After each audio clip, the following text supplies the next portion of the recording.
Hi, welcome aboard. I've wanted to bring you the segment we're going to show you first up today for quite a long time.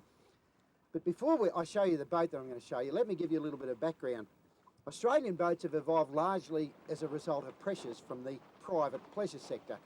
And the perception in Australia is that a boat has to have a lot of internal volume, it has to have lateral stability at rest, and it has to have a reasonably soft ride.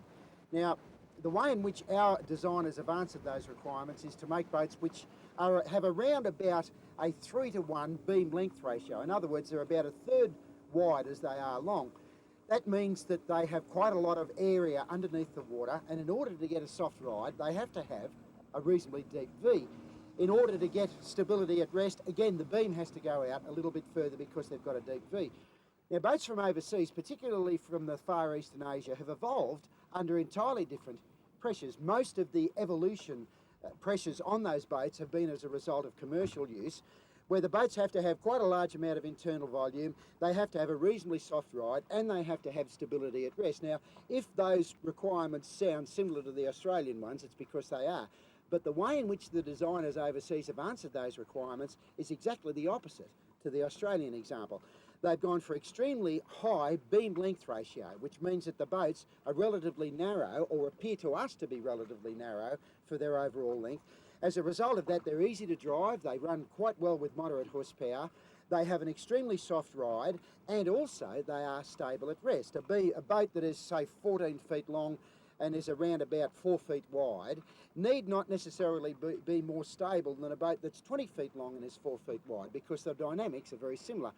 So these boats have evolved under entirely different pressures. Now, having said all that, Murray Hallam worked for a long time in PNG, repairing fiberglass boats, and there was a lot of pressure put on Murray to provide a boat which conformed to the Asian design philosophy, but which had qualities of its own. Murray was able to do that. He built a huge number of boats up in PNG, which were used and are still being used to great effect. And recently he moved to Brisbane and set up a factory building and supplying into the Australian market the boats that he designed for the PNG conditions. Now, the dynamics of Murray's boat involve a boat which has an extremely high beam to length ratio. In other words, it's around about 5 to 5.5 to 1 beam to length ratio, and that gives a boat which has that internal volume but which is extremely easy to drive. And as you can see from these pictures, the Stinger is going remarkably well even under heavy side loads and heavy acceleration loads, because it's turning so sharply under the urge of a 90 horsepower two-stroke outboard.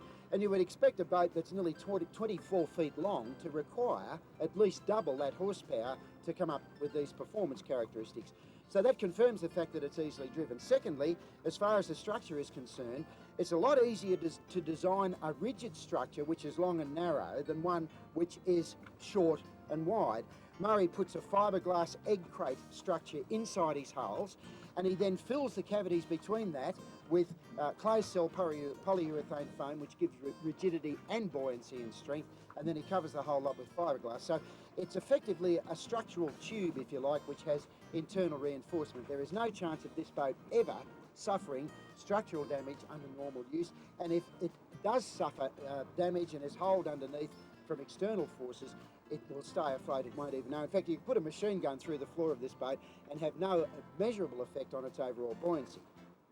Now, whilst this boat is work boat in its origin, it's aimed at the pleasure market in Australia, and I have to say that Murray is going to have an uphill battle to change the way in which we think about the appearance of boats in order to get a significant number of these into the marketplace.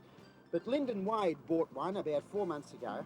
He uses it for his family. As you can see from these still photos taken at Tangalooma, he set it up with a large tent so that they can all live aboard the boat in comfort for several days at a time, and he is absolutely ecstatic about it.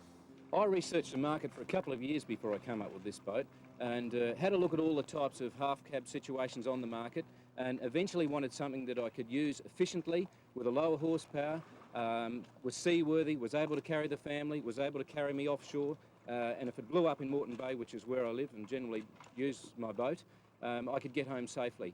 And this concept proved to do all those things absolutely perfectly, and I'm really happy with the boat so far. One of the things that Lyndon found in his research was that even though this boat is 7 metres or 23 feet long, it's capable of being comfortably towed behind a 4-cylinder car. Now that's a great advantage.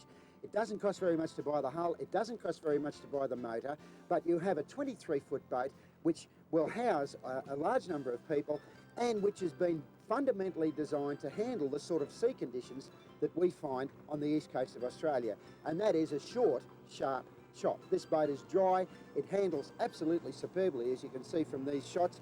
There is no sign of venting of the engine, there's no sign of cavitation. The boat answers its helm immediately, and it does fulfil all of the expectations that I had for the Stinger as a boat which is truly relevant to Australian conditions.